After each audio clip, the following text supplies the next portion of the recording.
Tu peux être en couple, avoir une famille, un travail, des responsabilités, une vie bien remplie du matin au soir, et avoir pourtant la sensation d'avoir progressivement disparu de ta propre vie. Tu gères, tu anticipes, tu t'occupes des autres, tu réponds ça va quand tout le monde te demande, mais au fond, tu ne sais même plus vraiment ce que tu veux. Tu ne sais même plus depuis quand tu as commencé à accepter ce qui te blesse, ni à quel moment tes rêves, tes projets, tes besoins sont passés après ceux de tout le monde. Peut-être que dans ton couple, vous vous parlez tous les jours, mais que vous vous rencontrez plus vraiment. Mais plus de ce que tu ressens, plus de ce qui te manque, plus de cette solitude étrange que l'on ressent lorsque quelqu'un dort à côté de soi. Peut-être aussi que les visages changent, mais que l'histoire se répète. Tu rencontres encore le même type de personne qui ne communique pas, qui te fait douter, qui minimise ce que tu ressens. Alors qu'est-ce que tu fais ? Tu t'adaptes, tu attends, tu excuses, tu donnes davantage. Mais une fois encore, tu finis par t'oublier en essayant de sauver ton couple. Ou peut-être encore, ce ne sont pas tes relations, mais peut-être que c'est un projet. Tu sais qu'il existe en toi une autre manière de vivre, un projet que tu veux lancer, une décision que tu dois prendre, une place que tu veux enfin occuper. Mais encore une fois, tu la repousses. Tu te dis que tu commenceras lorsque tu auras plus de temps, plus d'argent, plus confiance, lorsque les enfants seront plus grands, lorsque les autres te soutiendront enfin. Mais les semaines deviennent des mois et les mois deviennent des années. Et tu vois ce que tu appelles attendre le bon moment devient parfois une manière plus acceptable de renoncer à toi-même. Alors tu vois, pour ne plus trop ressentir l'écart entre la vie que tu vis et celle que tu voudrais vivre, qu'est-ce que tu fais ? Tu t'occupes.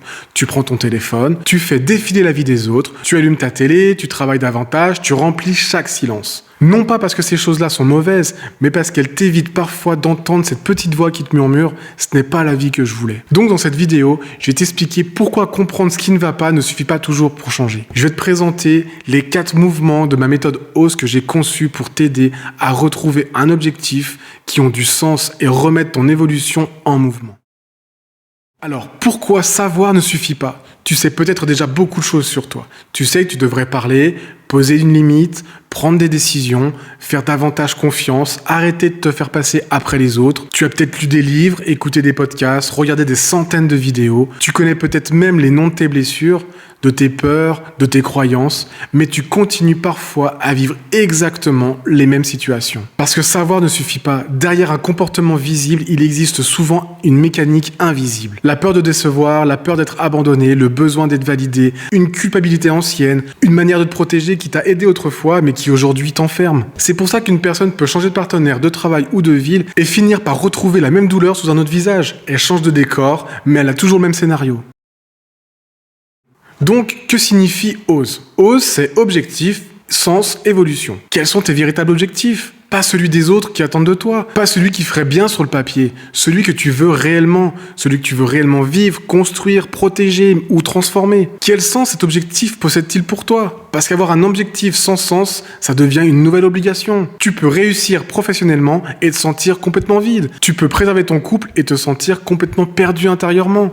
Tu peux répondre à toutes les attentes et avoir malgré tout la sensation de passer à côté de ta propre vie. Et enfin, quelle évolution cet objectif te demande-t-il ?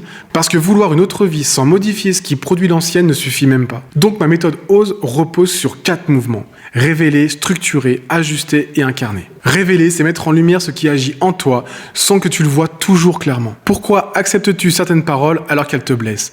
Pourquoi tu rencontres le même type de personnes ? Pourquoi te sens-tu coupable de poser tes limites ? Pourquoi abandonnes-tu tes projets dès que quelqu'un doute de toi ? Tu ne peux pas transformer ce que tu continues à considérer comme normal. Ensuite, on a structuré. C'est remettre de l'ordre dans ce qui se mélange.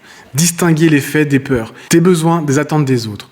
Ton intuition de tes anciennes blessures, ta responsabilité de ta culpabilité. Lorsque chaque chose retrouve sa place, tu ne vois plus seulement ce que tu vis, tu commences à comprendre ce qui l'entretient. Puis on a ajusté. Ajuster, c'est transformer cette compréhension en mouvement concret. Dire ce que tu n'osais plus dire, poser une limite, modifier une habitude, reprendre un projet, demander de l'aide, rester, mais ne plus rester de la même manière, ou reconnaître qu'une situation ne peut plus continuer. Comprendre peut te soulager, mais seul un ajustement commence à transformer ta réalité. Et enfin, on a incarné. Incarner, c'est rester fidèle à ce que tu as compris lorsque la peur revient. Ce n'est plus seulement dire que tu as de la valeur, c'est arrêter d'accepter que tu te rabaisses. Ce n'est plus seulement dire que tes rêves sont importants, c'est leur redonner de la place dans ton agenda et dans tes décisions. Incarner, c'est remettre de la cohérence entre ce que tu ressens, ce que tu dis, ce que tu choisis et la manière dont tu le vis. Alors si tu ne sais pas encore qui je suis Sébastien Péria, coach, auteur, conférencier, architecte en cohérence intérieure et relationnelle. Je ne suis pas arrivé dans l'accompagnement par une route toute tracée. J'ai connu des ruptures, l'épuisement, les reconstructions, les changements de vie et ces moments étranges où l'on continue à avancer extérieurement alors qu'intérieurement, tout demande à être repensé. Depuis près de 20 ans, j'étudie l'être humain, à travers la psychologie, la philosophie, la pleine conscience, les relations, la recherche de sens, mais surtout sur le terrain, dans ma propre vie, dans mes réussites et mes erreurs, et aux côtés des autres personnes que j'accompagne. Mais je continue à apprendre, parce que l'humain ne s'apprend pas uniquement derrière un bureau, il se comprend en l'écoutant, en observant ses contradictions, en découvrant la force qui réapparaît lorsqu'il cesse enfin de se raconter des histoires et de recommencer à prendre sa place. Mon rôle n'est pas de décider à ta place. Je ne suis pas là pour te dire si tu dois rester, partir ou tout recommencer. Par contre, je suis là à t'aider à révéler ce que tu ne vois plus, structurer ce que tu ressens, ajuster ce qui doit l'être et commencer à incarner une vie plus cohérente. C'est pour ça que j'ai créé le diagnostic OSE. Il est gratuit et ne prend quelques minutes. En fonction de tes réponses, il t'aidera à identifier la première étape la plus adaptée à ce que tu traverses aujourd'hui. Peut-être que tu as besoin de prendre du recul grâce à une étude personnalisée que je rédige moi-même, spécialement pour toi. À partir de ta date de naissance, d'une grille symbolique inspirée d'anciens systèmes de connaissances, de ma méthode OSE et près de 20 ans de recherche sur l'être humain, je mets en lumière les dynamiques qui traversent actuellement tes 4 grands domaines de ta vie. Ce n'est ni un document automatique, ni une prédiction toute faite. C'est une lecture personnalisée, structurée et nuancée, conçue pour t'aider à mieux comprendre ce que tu vis, ce qui demande ton attention et les directions que tu peux commencer à explorer. Ou alors, tu as peut-être besoin d'un échange direct avec moi, parce que tu tournes en boucle, tu portes trop de choses seul, ou tu as une décision à prendre qui ne peut plus être repoussée. Donc, grâce à ce diagnostic, tu seras orienté vers la première étape qui te semble la plus cohérente pour toi. Ou alors, tu peux encore continuer que les autres changent, continuer à remettre tes projets à plus tard, continuer à remplir tes journées pour ne plus ressentir ce qui te manque. Mais tu sais,